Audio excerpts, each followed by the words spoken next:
celebramos su aprobación, entendemos que era necesaria regular algunos puntos.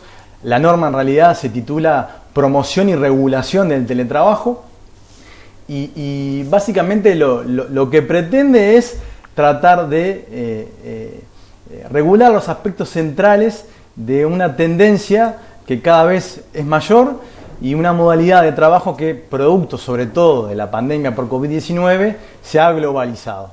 En ese sentido, la norma establece algunas situaciones novedosas para nuestra legislación. En primer lugar, Tatiana, te puedo comentar que la norma prevé la existencia de un acuerdo de voluntades, o sea, el teletrabajo no puede ser una imposición de una de las partes hacia la otra, sino que debe haber un acuerdo de voluntades y ese acuerdo de voluntades debe estar pactado por escrito, ya sea en el contrato inicial al momento de comenzar la relación de trabajo o si la relación ya está vigente a través de una adenda del contrato de trabajo. Que es como una actualización. Exacto, una actualización o de entrada ya pactarlo por escrito. Eso es una novedad porque en el derecho del trabajo no se requieren formalidades, no hay solemnidades. Un contrato verbal puede ser perfectamente válido. Sin embargo, para que el teletrabajo se pueda llevar adelante es necesario estrictamente pactarlo por escrito. Eso por un lado. Después también alguna otra novedad que establece esta norma está relacionada con la jornada de trabajo. La jornada de trabajo establece que, en primer lugar, va a existir una limitación semanal del tiempo de trabajo, ya no una limitación diaria. Incluso la ley prevé que el teletrabajador puede distribuir libremente su día, sus horas laborales en el día, lo cual también es una gran novedad. Simplemente exigiendo un descanso mínimo entre jornadas de 8 horas continuas, ¿no? Pero no hay ya un límite horario diario, sino que el límite va a ser semanal. Ahí está, por ejemplo, de 9 a 5, ¿no? Por ejemplo. Y yo digo, bueno, en realidad ese es mi horario presencial, pero yo lo puedo, yo que sé, empezar a las 8, hacer un corte y digo, ¿no? Como sería un trabajo a productividad. En realidad, la idea es que el horario esté pactado de antemano entre las partes, pero que el teletrabajador tenga la libertad de distribuir su día... Sus horas. Según sus necesidades, sus horas según sus necesidades. Ok. Lo que se tiende es a una flexibilidad de la jornada y también apostando a la compatibilización entre lo que es la vida personal y la vida profesional.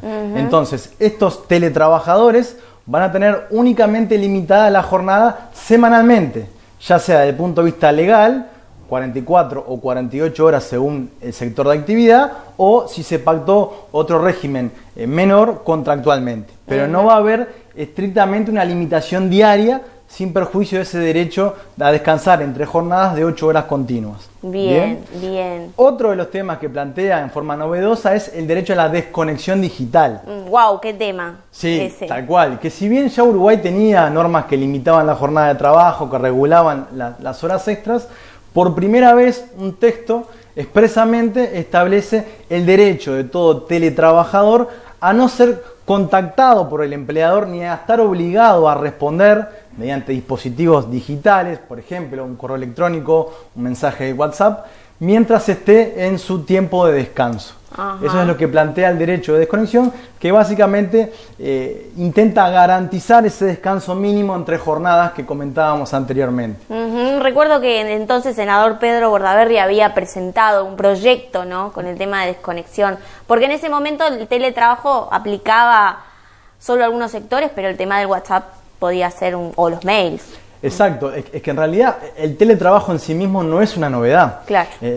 Brevemente, el concepto de teletrabajo se origina en el año 70 con la famosa crisis del petróleo, donde en 1973 un físico científico estadounidense, Jack Niels, establece justamente, acuña el concepto de teletrabajo. En ese momento, producto de la crisis del petróleo, se busca una salida que implicaba gastar menos combustible y en vez de llevar el trabajador al trabajo, viceversa, llevar el trabajo a donde estaba el trabajador. Y ahí se acuña el concepto de teletrabajo que obviamente ya hay un montón de empresas a nivel mundial, incluso aquí en Uruguay, que ya desde hace varios años lo vienen desarrollando, pero que a consecuencia de la pandemia, lógicamente se ha globalizado muchísimo más. Hay un aspecto allí, Ignacio, que de la ley que establece alguna serie de quizás control por parte de una inspección de trabajo en el lugar del teletrabajador. ¿Eso cómo es? Que quedó sellado, digamos, en la ley. Sí, lo primero es que la ley establece que las partes, en común acuerdo, deben establecer los mecanismos de control, de asistencia, de conexiones, de horarios, en fin. Si las partes no llegan a un acuerdo, es el empleador el que tiene la carga, y de hecho así lo establece hoy día nuestra jurisprudencia, el que debe de controlar todos esos aspectos. Y a su vez se establece la posibilidad de que la Inspección General del Trabajo pueda fiscalizar, en este caso, el domicilio del teletrabajador a efectos justamente de estos controles. Esto ha sido quizás uno de los temas más polémicos. Ruidoso. Sí, ruidosos al menos. Tenemos en nuestra Constitución un artículo que establece claramente que el hogar es un sagrado inviolable y por ahí es un tanto ruidoso que la inspección pueda entrar a la casa del trabajador, ¿no? Porque en realidad el trabajo, en el caso del teletrabajo, se desempeña o en el domicilio del trabajador o en otro lugar que acuerdan las partes, pero distinto al ámbito físico del empleador. Esa es una de las grandes diferencias con el régimen general. Entonces, la ley lo que prevé es que si no existe consentimiento del teletrabajador para que la inspección realice su fiscalización, debe necesariamente requerir autorización judicial para poder ingresar al domicilio del trabajador. Esto es en caso de que de repente no haya un acuerdo en cómo, de alguna forma, contabilizar el tiempo o bueno, ¿no? Establecer ese orden de jornada. Sí, puede ser muy extraño que suceda. El empleador está facultado para solicitar a la inspección la fiscalización, ¿no? Hay que ver también cómo se regula todo el tema de las herramientas de trabajo. ¿Quién provee? ¿Quién las provee? Que también en principio es por acuerdo de partes, y si no hay acuerdo de partes, la obligación es del empleador.